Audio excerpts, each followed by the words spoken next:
Boiler chicken తింటే health issues వస్తాయని chicken తినకుండా ఉండలేం కదా. సో నాటుకోడికి స్విచ్ అయిపోదాం.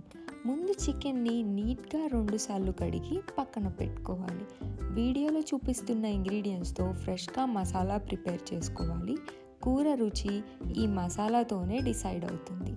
ఇప్పుడు కడాయిలో ఆయిల్ వేడి చేసి ఇందులో చిన్నగా కట్ చేసుకున్న ఆనియన్స్ వేసి ఆనియన్స్ రంగు మారే వరకు వేపుకోవాలి.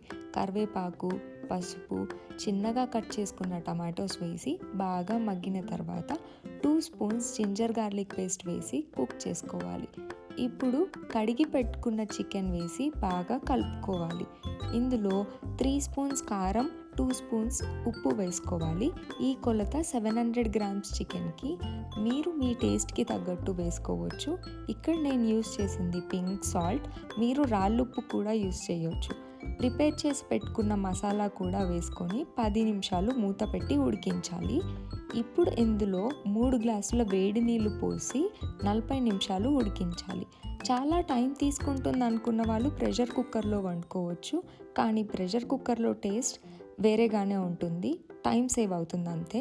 లాస్ట్లో కొత్తిమీర వేసి దింపుకోవాలి. నెక్స్ట్ మీకు ఏ రెసిపీ కావాలో కామెంట్స్లో చెప్పండి. సబ్స్క్రైబ్ చేసుకోవడం మర్చిపోవద్దు. Please do like and share. Okay, bye.